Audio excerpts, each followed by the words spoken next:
Right. When you're doing something for 20, 30 years, it's like, oh gosh, you got to be kidding. But it's funny. We had, and one particular user I can remember, she called every day and she would be just so stressed, so stressed. She couldn't get it. And she was so frustrated, but she would, our customer service, she had one in particular, and Ashley, and she was awesome with her. She was really patient with her, just kept her going, here, this is what you need to do. You're just missing this one step. And it was like a light bulb one day. She called and she was so excited and she had it figured out. And she was like, this is so awesome. So I love those because then it's like, oh, it's that aha moment. So one story early on in Inventory Smart was one resort was keeping track of all the replacements that they had all the product replacements they had to put in each one of their homes. And so, sometimes it's a couple broken wine glasses, sometimes it's the soap, sometimes, there's replacements every time someone checks out. And so they noticed that they were replacing a toaster like every 2 weeks in this one particular unit. And they're like, what's going on? Maybe we're using the wrong vendor. Maybe these toasters are garbage.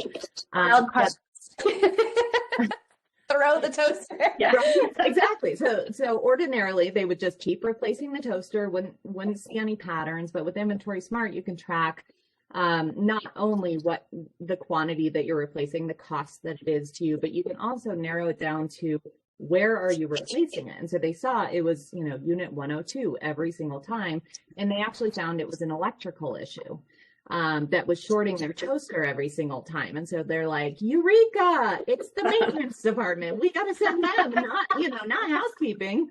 And so it's funny how once you really start to see trends in your inventory, you can make better decisions all around for your operation and things that you would just never predict or never. I love that. One other story, but somebody came to us and they're like, well, I was out of the office for the weekend. This was in aviation. And someone was like, I was gone for the weekend. Just before I left on Friday, we received a shipment of 10,000 bottled waters.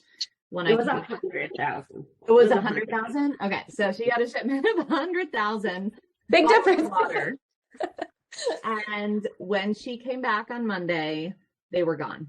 And she asked around and nobody knew where they went, what they were used for, if they were, maybe just placed somewhere else.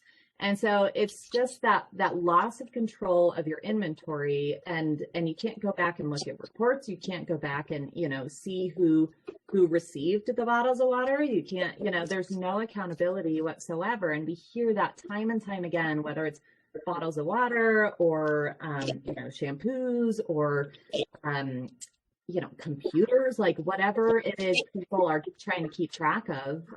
It's nice to have a way to actually see what came in, see, what you have and see what you need to purchase. And then it's pretty easy. Yeah, you're effective. Go ahead, sorry. And yeah, I mean, the bottom line, I mean, you're tracking money at that point, right? You don't want 100,000 of anything to walk away and disappear. So that's really powerful, I'm sure, to your clients, especially. And what we hear in aviation is more of where it goes once it's received, where it's going across the property or to different buildings or different areas. Once it's received, like Molly said, there's just that complete loss of control. Yeah. I cannot tell you how many airport clients have asked us for an inventory system. And I was like, nope, don't have one, but I know a great company that does. So I know there's a huge need in aviation for sure. So amazing stories. And I love to see the success of your business. I love to see the success of women in business and especially women in technology businesses.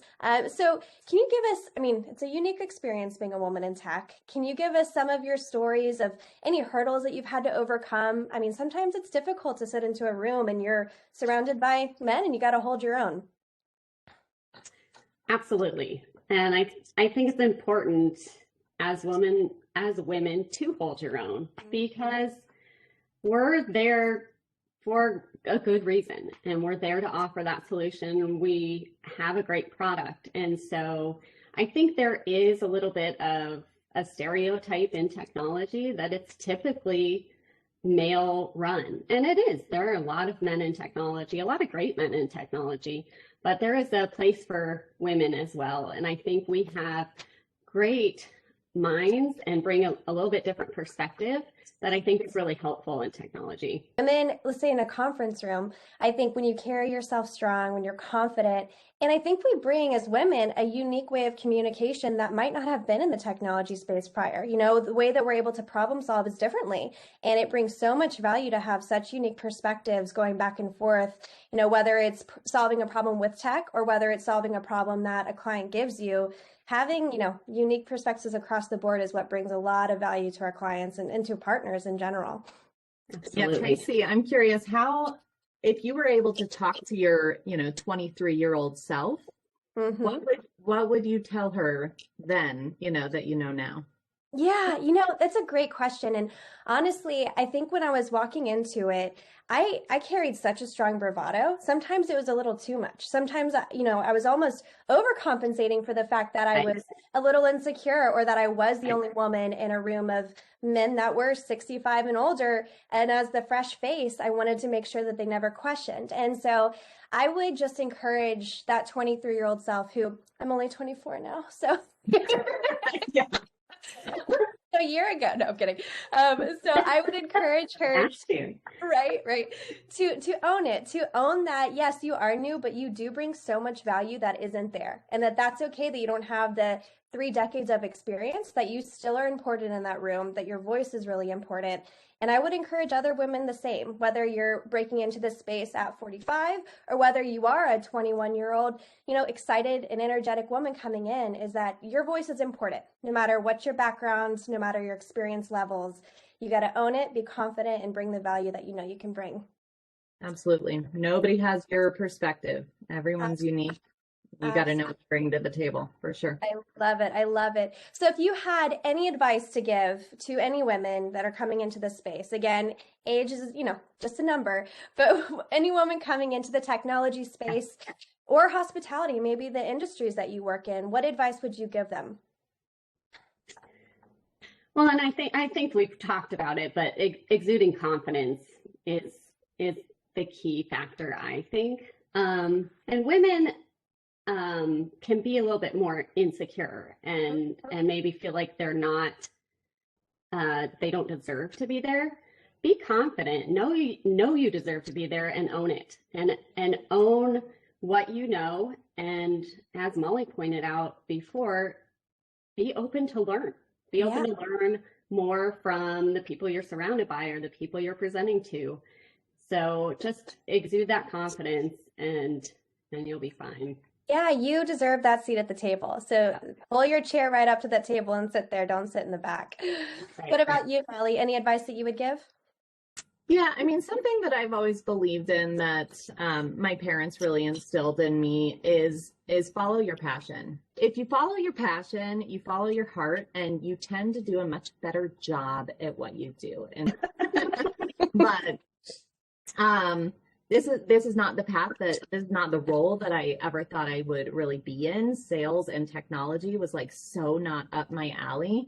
But my strength is working with people and finding solutions and, try and try again, and failing and learning. And so I think if you just keep doing what you're passionate with, or what you're passionate about, you're going to find yourself, climbing up to the top because you're going to do the best if you're excited about what you do.